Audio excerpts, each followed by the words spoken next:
उत्तराखंड के मुख्यमंत्री पुष्कर सिंह धामी कैबिनेट ने भू कानून यानी कि उत्तराखंड लैंड लॉ को मंजूरी दे दी है। इस कानून की मांग राज्य में लंबे समय से उठ रही थी। सरकार ने इस कानून को बजट सत्र में पेश करने का फैसला लिया है, जिससे इसे लागू करने की प्रक्रिया आगे बढ़ाई जा सके। मुख्यमंत्री पुष्कर सिंह धामी ने पहले ही कहा था कि एक सख्त भू कानून जल्द लाया जाएगा, जिससे राज्य में जमीनों की अंधाधुंध खरीद फरोख्त पर रोक लग सके।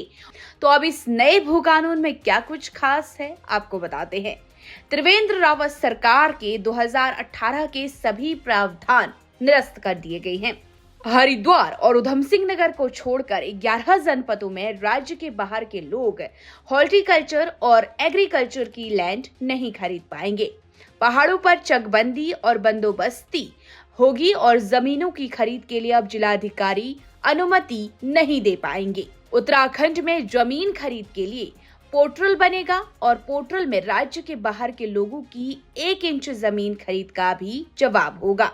जमीन खरीदने के लिए राज्य के बाहर के लोगों के लिए शपथ पत्र अनिवार्य होगा और सभी डीएम को नियमित रूप से राजस्व परिषद और सरकार सभी जमीनों की खरीद की रिपोर्ट देनी होगी।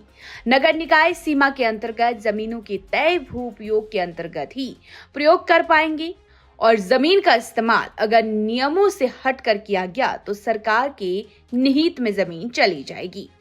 इसके बाद सीएम धामी ने कहा कि यह ऐतिहासिक कदम राज्य के संसाधनों, सांस्कृतिक धरोहर और नागरिकों के अधिकारों की रक्षा करेगा। साथ ही इस प्रदेश की मूल पहचान को बनाए रखने में एक महत्वपूर्ण भूमिका भी निभाएगा। धामी ने कहा कि हमारी सरकार जनता के हितों के प्रति पूरी तरीके से प्रतिबद्ध है और हम कभी भी उनके विश्वास को टूटने नहीं देंगे। इस निर्णय से यह स्पष्ट हो जाता है कि हम अपने राज्य और संस्कृति की रक्षा के लिए हर संभव प्रयास करेंगे। निश्चित तौर पर यह कानून प्रदेश के मूल स्वरूप को बनाए रखने में सहायक सिद्ध होगा और भू कानून के इस प्रस्ताव को बजट सत्र के दौरान उत्तराखंड विधानसभा में पेश किया जाएगा।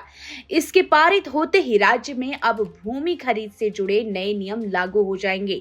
उत्तराखंड के लोग लंबे समय से इस कानून की मांग कर रहे थे।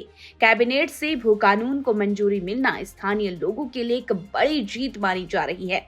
भू कानून की मांग को लेकर कई सामाजिक संगठन लंबे समय से आंदोलन कर रहे थे, तो अब जल्द ही हिमाचल की तर्ज पर उत्तराखंड में भी कुछ प्रतिबंध लागू किए जाएंगे। इस कानून से बाहरी लोगों की अनियंत्रित जमीन खरीद पर रोक लगेगी और स्थानीय लोगों के हितों की सुरक्षा की जा सकेगी। हर लेटेस्ट खबर को देखने के लिए हमारे चैनल को लाइक करें, शेयर करें, सब्सक्राइब करें और हाँ, बेल आइकन दबाना बिल्कुल ना भूलें।